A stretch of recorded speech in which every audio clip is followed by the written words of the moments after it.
All right, guys, welcome to Behind the Veil. I'm Michael Robinson. I'm excited today to share my space and share my time with a good friend of mine, Williamson Sintyl. And I'm going to tell you something. You guys are going to be amazed at Williamson, his heart, his passion, but even his story. You know, we're coming up on the 11th anniversary of the earthquake in Haiti, which, you know, for a lot of people, that's how they know Haiti. That's their view of Haiti. That is their experience or exposure to Haiti.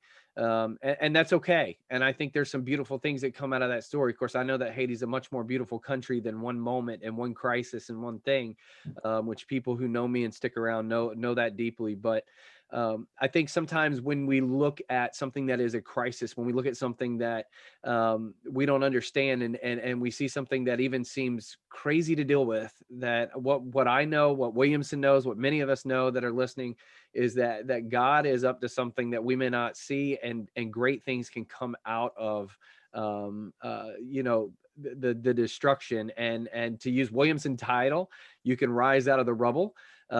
He's an author. He is the head of an incredible nonprofit in Haiti, but more than anything, he's got a story. So Williamson, thank you for being here today, my friend.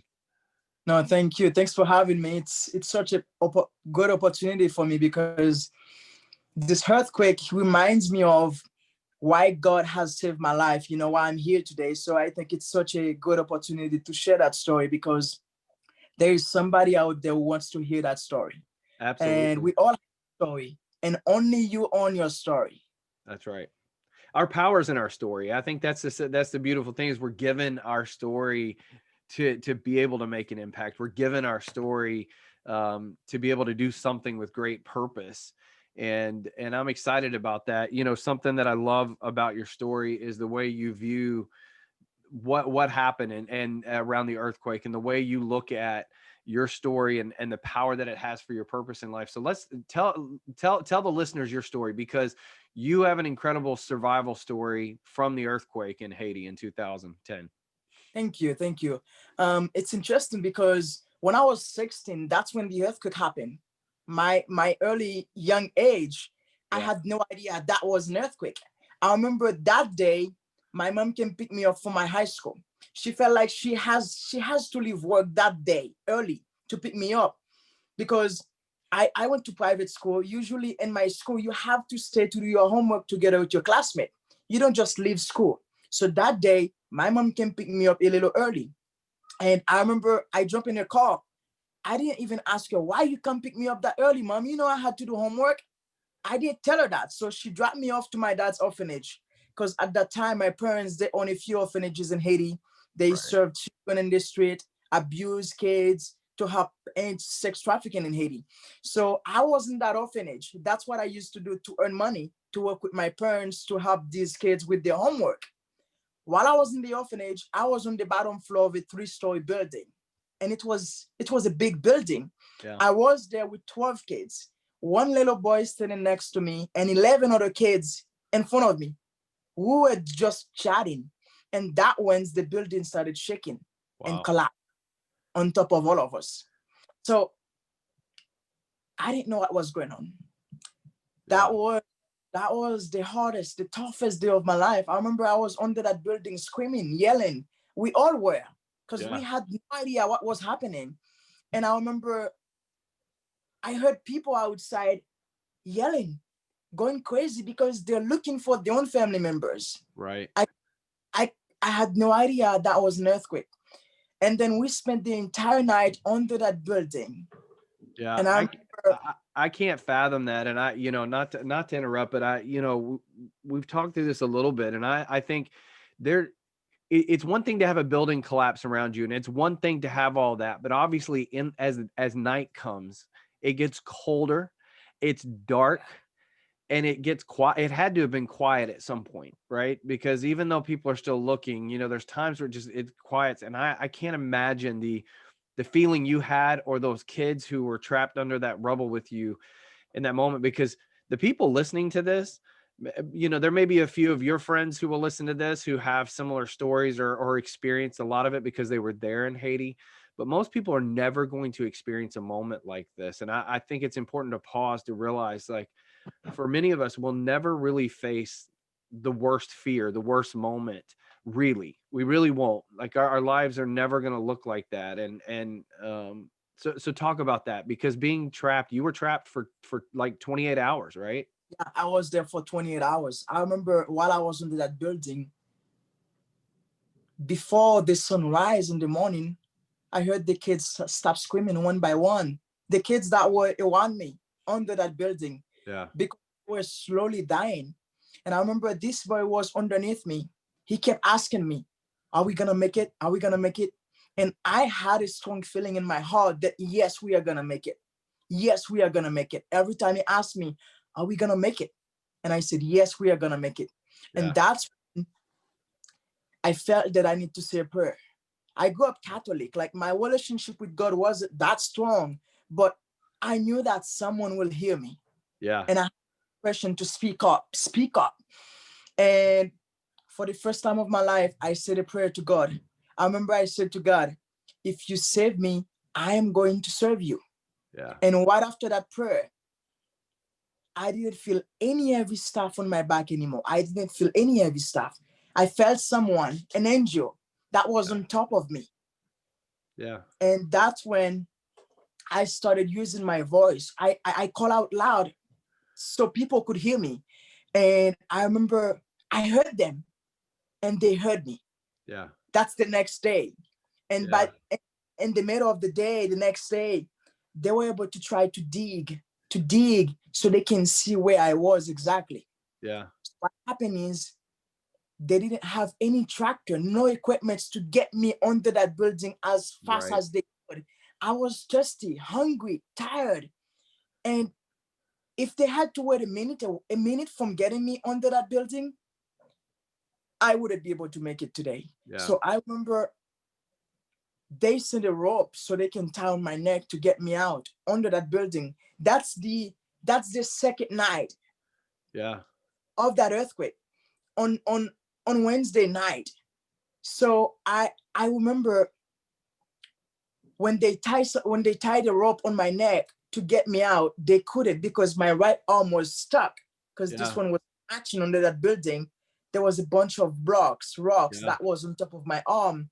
And what they had to do was go into the north side so they can dig underneath that building to see where I was so they can remove stuff on top of my right arm. Yeah. And the guy who went to get those rocks on top of my arm, he was stuck. Yeah. So Those stories instead of, happen a lot. People getting oh yeah, stuck, and people dying trying to get others out. I think exactly. we don't, we can't even wrap our heads sometimes around this. But having been there in the midst of this myself, and having seen it, and having walked those, and then having to try to make decisions for me at times. Do I get in there and try to help, or or or is that too dangerous? Because Yeah. but when you were in that frantic of my life is at stake, I gotta help. This is friends, family, and this is something that, I don't know who that person was, Williamson, but I would assume it wasn't your mom and dad. It's somebody in the community. It's somebody, Yeah. because this is the beautiful thing about the Haitian spirit. Haitians, even in the worst moments and even in the struggles, Haitians are Haitians, and there's a unity and pride to being a Haitian. And it is, we all go in and we do what we have to do to survive. And Oh yeah. that's the nation of Haiti. I mean, that's the story of liberation. It's the beauty. I think it's one of the things that unfortunately doesn't get told around the world, is the beauty of the story of Haiti. Because if it wasn't for that level of solidarity, which is Mhm. obviously the word, but if it wasn't for that, if it wasn't for unity and solidarity, there would be no Haiti. And Yeah. I think it's one of the most beautiful things. But so that person is not family, and they've put themselves at risk and gotten stuck to get you out. He was walking by and he heard that Williamson's under that building, and he said, "No, Williamson can't stay there. I gotta do something." Yeah. That's what they say, the solidarity. So Haitians are the kind of people that will stick with you like a Yes. like a pit bull dog. Yes. They will stick with you in the dangerous moment in your life. So I remember that guy was stuck. And instead of rescuing two people, me and the little boy that was underneath me, now it becomes three people. So they left me for a few hours they went to help this guy. Yeah. And I wasn't expected something like that. I thought they were gonna come get me right now. And Yeah. this guy stuck. they had to get him out first in order for them to get back to rescue me. So I remember right after they get me out and they were able to get the little boy, he was 10, 11 at the time. We both were able to make it. Yeah. I was thirsty. I was tired. Yeah. And right after they rescued me, I found out that because my mom came pick me up from my high school that day, I was the only classmate who left my school that day. So I found out that my 25 classmate died that same day. And I was the president of my class. I knew every single one of them. Yeah. So yeah. I think it's really hard for people to wrap their heads around, you know, and I tell the story often. And sometimes it's hard to tell the story because for people who've never experienced anything like this, they don't have a frame of reference. Very, very few people on this planet will lose that many friends and that many family members all at once.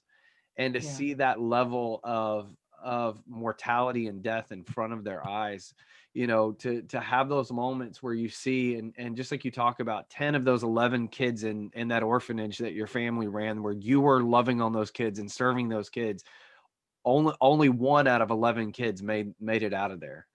And, you know, their lives ended. I remember being at one of the orphanages that we were trying to help, and nobody had survived. And, you know, I remember calling my mom that evening. It was funny, you know how it was after the earthquake, getting a cell phone to call to go anywhere. It didn't, you know, I think it was a miracle that I was able to call home, but I didn't know who to call because I helped load up the bodies of these children and take them to be buried, and feeling that weight and that heaviness and not knowing what to do with it and struggling with who is God. I mean, where's God in all of this? And I didn't know what to do with it. And I remember calling my mom and I just wept, you know, like, where's God? You know, does he really care? Because I was raised that God loves us. And yet, you know, we see things like that. And it's just difficult. And I think, you know, until you live through it, until you experience it, it's really hard to explain to others. It's really hard to process sometimes. And then it takes a lot longer than just the moment to see how God actually loves us, even when there's tragedy around us.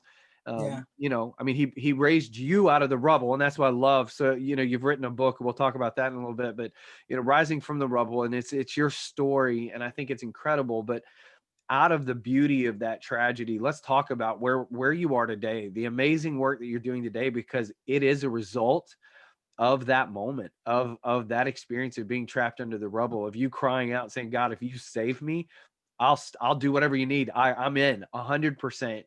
So talk to us about the journey since then, you know, where you are today and what the work you're doing now.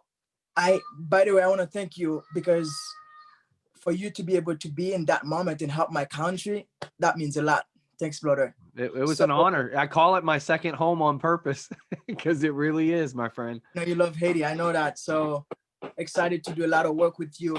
So right after the earthquake, we didn't have any water, no food, nothing to survive. But for me, that was the beginning of something greater, much better for my life. Because I remember right after the earthquake, I could.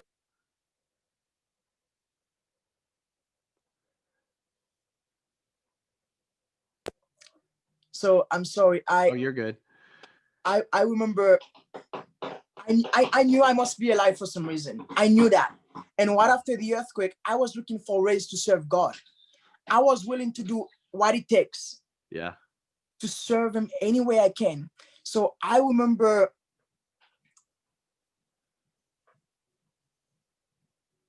the moment I made the promise with God that my life was about to change forever.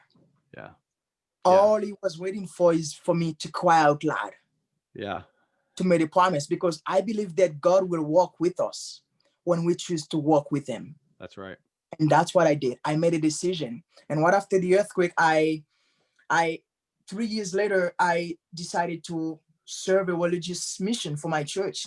And then later on, I came to Utah.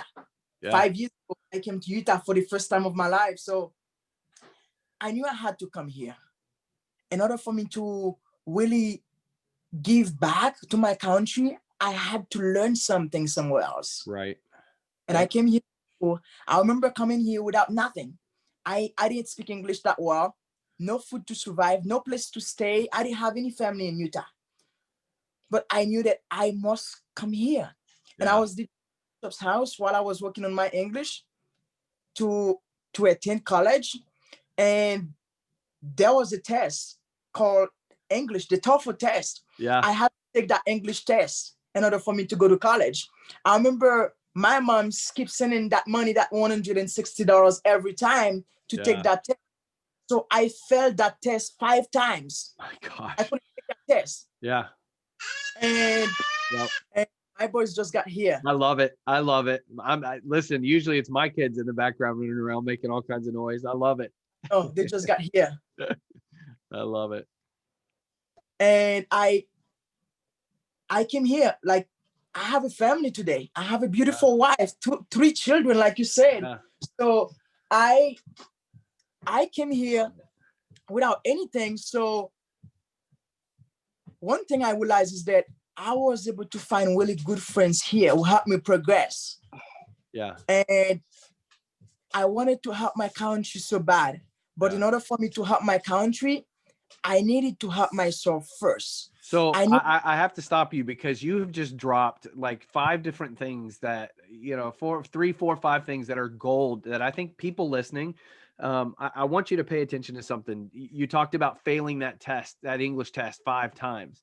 You know, people in life will fail over and over. And we have to make a decision not to give up, right? Not to stop, not this like if it's in you, if you know it's in you, if you give up, you shortchange what God is doing for you.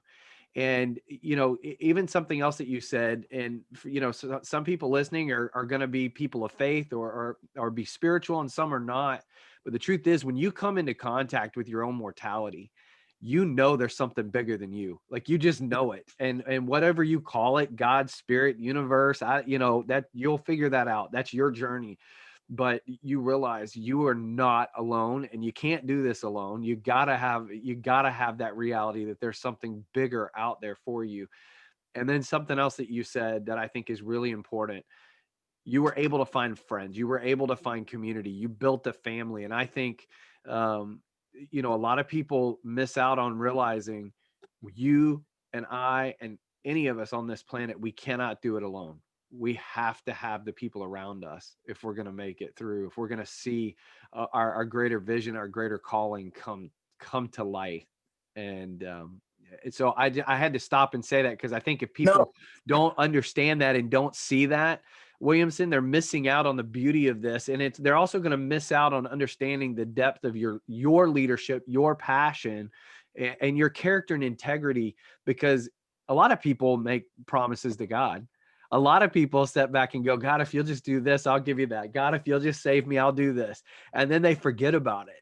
Yeah. You didn't forget about it. And I think the honoring that part of you, who you are, I think is why God is so good to you. And it doesn't mean it's not hard sometimes. It doesn't mean it's not frustrating sometimes. You know, building something, growing something, creating something, leading something is hard.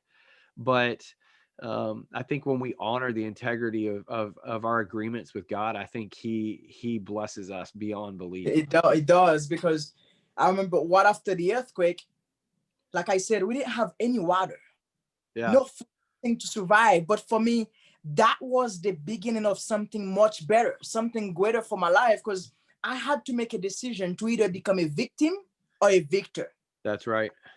Story to create something better for my life. That's so right. Today, I'm giving back to my people what Haiti has taught me. Yes.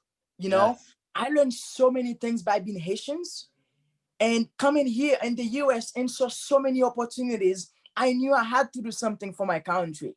Yep. So today we are empowering young people, because we still buried under the rubble, our own rubble, self-doubt. We have our own rubble, daily rubble, from your family, from your own life. So Haitians still buried under rubble. That's right. So I'm teaching them how they can rise from that rubble, how they can become a victor in life, how they can create for themselves things they expect from other people. I think that is the beauty of this. So Williamson founded a project called the Arise Project, and it's incredible. There's a lot of important work to be done in any nation that struggles in poverty, is going through development. I mean, and that's just the way the world works. And again, a lot of Americans are sheltered from that reality. So Yeah. it's important that there are programs that provide food, that provide medical care, that provide education, that provide all sorts of different things. But I think underneath, and something that I learned, because I started going to Haiti like everybody else to go, you know, see, and I'm going to say this really raw, but I was drawn into the idea that I could be a hero by feeding someone who's hungry, by loving on somebody who was poorer than myself. And those are not bad things. They're not bad things. But what's underneath is, as human beings, we need dignity and we need Yeah. hope. And if we don't have dignity and we don't have hope, nothing really is going to change, and I think that's so Arise is really built on that, to mentor a generation of and I use the term leaders, because I think Oh, that's of course. it's a Definitely. powerful reality of what you're doing. But mentoring a generation of leaders to believe in themselves, to believe in their identity, and to be confident in that and who God made them to be, and to rise, like you say, to rise out of their own rubble. Some of these kids may or may not have been alive during the earthquake, or they were young, and they may not have been impacted. Maybe they weren't from the city, so they didn't have to deal with the things that happened in the city. But we, like you said, we all have rubble. We all have something in our lives that is a rubble that we have to rise above. So tell us about the work that you're doing with Arise. So 4 years ago, I would say 1 year later, after I moved to Utah. I Yeah. met my wife. She knew that I had that passion to help my people, but I was waiting for the right moment, because I, I've been there. I'm from Haiti. I've seen so many organizations. They have donated great things to Haitians, Yeah. clothes, food, shelters.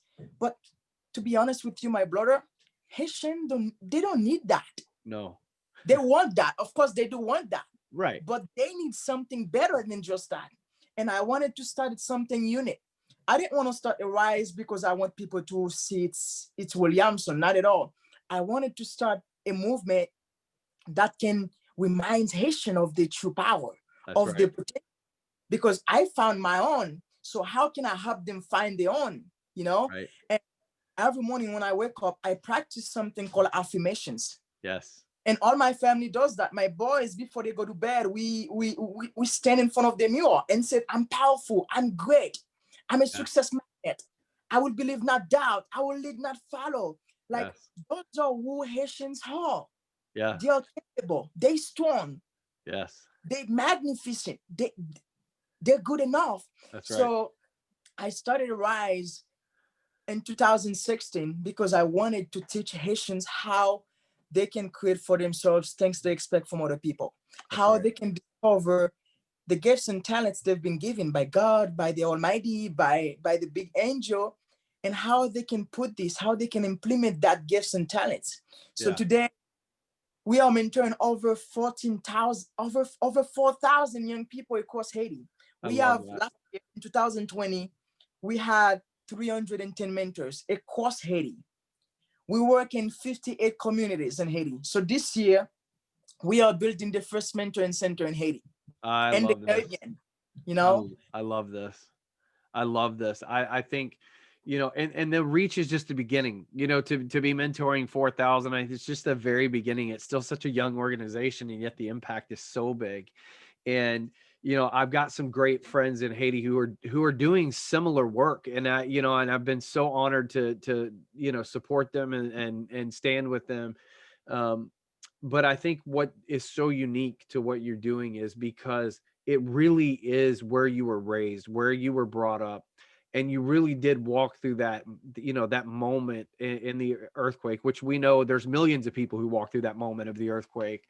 But few people made a decision to believe in who they were, to step up to the plate, take that leadership, and take the responsibility to Yeah. pour into that generation. Because, and I say this often, it's great when we show up and feed the hungry. It's great when we, offer clothing and medicine and, schools and churches and all those different things that often happen. But if we show up and give hope, man, everything changes. Because I've said this for years. I said this when I was a pastor. I say this in business all the time. When I coach entrepreneurs, if you can give hope, you will see miracles, because hope is the breeding ground of miracles. And I I think love it's that. where God does his greatest work, is when hope stays alive. And I think that's something that, you have been able to do. You've got great partners who have come alongside, who, some of those kids coming through your program, they're survivors of sex trafficking. Nobody's going to need hope more than someone who's been treated that way and been demeaned in that way, Yeah, of because course. hope has been dead to them for a long time. Yeah, because Haiti's number 3 of sex trafficking in the Yes. entire world. Yes. So what we are doing in Haiti is the preventative measure That's that right. will stop trafficking and that will heal them That's right. from that trauma. So one thing you mentioned, I want to rephrase that. We are changing Haitians' mindset. That's right. We are changing the way they see themselves, because I'm gonna tell you something I've never said in any interview. So Haitians are jealous. Yeah. They want to see you succeed if you're from Haiti. Why do you think people don't want you to succeed? Because they don't know themselves. They don't know if they can succeed. They Right. don't know what they can do with their own life. So when you spend too many times learning from someone, you forget to learn from yourself. When this person is going higher, you Yes. become jealous, because you feel like, wow, I spent my entire life focusing on that person. I forget to focus on myself. So now this person's going somewhere and I'm stuck. So now what we are doing in Haiti, we are changing that. We are teaching Haitians how they can celebrate in each other's success. But for them to do that, they must learn about themselves. They That's must right. believe in themselves. They must know themselves really well, and then start celebrating, start creating something for Yeah. themselves. So if we can help Haitians change their mindset, Haiti will change. Yes. And you know what? You're going to learn that even more. Not that you're not already doing this, but being a dad will teach you that a lot, because you have to teach your kids that same thing, Oh yeah. right? Oh yeah. And it's a beautiful thing when we get to step into that place, because you're right, it is mindset. It Mm-hmm. is not, and I say this often, like, people will view a nation like Haiti, and they get to see, Americans generally see the poverty and the Mm-hmm. struggle and the earthquake. What they don't get to see is the beauty of the nation, the resources that are in that nation, the strength of the people. And the problem is that Haiti gets told, Yeah. you're going to struggle. Haiti gets told you're poor. Haiti gets told, that it's a crisis, or an insurrection, or a problem with the government, or all of those different things. And they forget that over the last 200 years, the beauty, the story of Haiti being the only slave liberated Black republic in the history of the world, to do what it did, to be able to pay for its independence from the nation of France, which was an unbelievable thing to do. I was talking to Prime Minister Lamotte, and we were discussing that, because he said the equivalent at the time in 1804, when they paid for their independence, it was about $2 billion that Yep. they paid to the French government to gain their independence, to pay the reparations for that independence. And then most people don't know that up until about 60, 70 years ago, Haiti was the wealthiest nation in the Caribbean Sea. Oh yeah. And one of the number one exporters of coffee and sugar and rum, Yeah. and it's all still there, and it's all still amazing. But the mindset got broken, Yeah. because The people mind. quit believing in the potential. And again, I said this the other day when we were talking. Sometimes you look at a city like Port-au-Prince that's really messy, and it's really, it's been through a lot.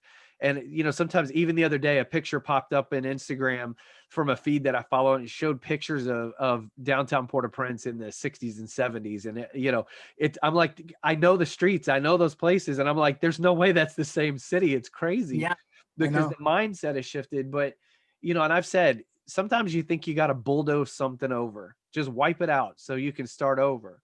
But the truth is, one person at a time, one moment at a time, investing in relationships that change and shift mindset will change the future. Yes, I believe that. No, I And love that. I So know you that, believe it, because it's what you're doing. that's one of the investment we are making right now. That's right. That's right. We So are, you're working on building the mentoring center. So for people listening, the vast majority of people listening to this, they may never take a trip to Haiti, and that may not be the best thing for them. Sometimes yeah, I tell people it's all great. I mean, I will take you to Haiti. I know Williamson will do it in a heartbeat. I'll do it in a heartbeat. I've been doing it for a long time, and I love to go take people and show them the Haiti they'll never see. It's not the mission trips. I'm not going to take you there to yeah, paint a building and I'm going to say this raw, but to go pet small, poor Black children in an orphanage like a petting zoo, because that's the way it often goes. But yeah. I'll take you and show you. But here's the deal: most people will never make that trip. So how do they come behind Arise, and how do they support Arise, and how do they support you as the leader to continue this mission and to grow this mission into the vision that you have?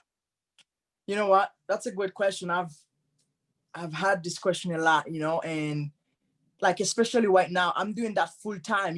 I'm dedicated my life to Arise, so I can't do that without monetary donations Yeah, because I need the money to take me to Haiti to do the work, to empower young mentors, to give them laptops, to pay for to rent places for yeah, mentors to get trained. And we have graduation. We have to print out certificates. We yeah, have to pay transportations for all the mentors. Like there are so many things that needs to be done inside of what I'm talking about, inside yep, of the mentor program. So we cannot do it alone. So we have website Arise Project for Humanity.com. Just go there, make your donations yeah, because your donations will make a difference in Haiti, and it absolutely. will make a huge difference in Haiti because we need monetary donations through the job, and if we don't have it, we can't expand that mentoring program. We can't reach more young people, more communities. And I'm gonna tell you, mentoring is the key that Yes, will help create a better change in Haiti tomorrow. that's right. Because we need to teach Haitians that the power lies within them, so themselves. Yeah, We keep giving them things, we are taking that power away from them. But if we keep teaching them that the power lies within them, yes, we are we are giving them that power. We are helping them create that power. And yeah, that's what we're doing right now. So we need people. No one yeah. fights alone. Yeah, I think that's beautiful, and I want to say this to people listening. When you invest in Arise, when you invest in Williamson's leadership, one of the things that has just really is my buy-in to you, Williamson, and to the organization. But I think is important to say. A lot of times we donate to things. We're going to feed somebody. We're going to buy clothes. We're going to do something, and so much of that the resources that we give goes into administrative costs. It goes into paying exorbitant salaries and everything, and transparently, it does help you live. It does empower your family so that you have the freedom to Yeah, be 100% in this thing. But what I love is, and you said this to me the other day, when you build that mentor center and it comes out of the ground, you're building that for the people you're serving. It is not for you, and it nope. is not for the organization. And the money that is invested in the mentors and in those events and in giving those resources to the kids, all that money is put into actual lives. It's not put into trinkets and bags of rice and all that. And we do all that stuff. Again, all that stuff's important. But the Yeah, real thing about Arise that I love is that every dollar that comes into Arise is really invested directly in other people. It's it is. directed towards the Haitians. And this is the other thing. And I think this would be, we really be missing it here if we didn't say this. What the beauty of Arise is that it's empowering Haitians to serve and build Haiti, and to love each other and to believe in each other and to empower each other. This isn't a bunch of uh, white heroes and missionaries sweeping in to save a nation that we don't know anything about, that we didn't grow up in, that isn't our culture. This is empowering the people of Haiti to serve Haiti and to serve each other. I And love that. so it is the best way, in my opinion, it is the best way to invest in something that's going on in Haiti. So, I love because they, yeah, that started to change when you can use their own people to empower them. Because I remember taking my wife to Haiti like 4 times, I would say 5 times.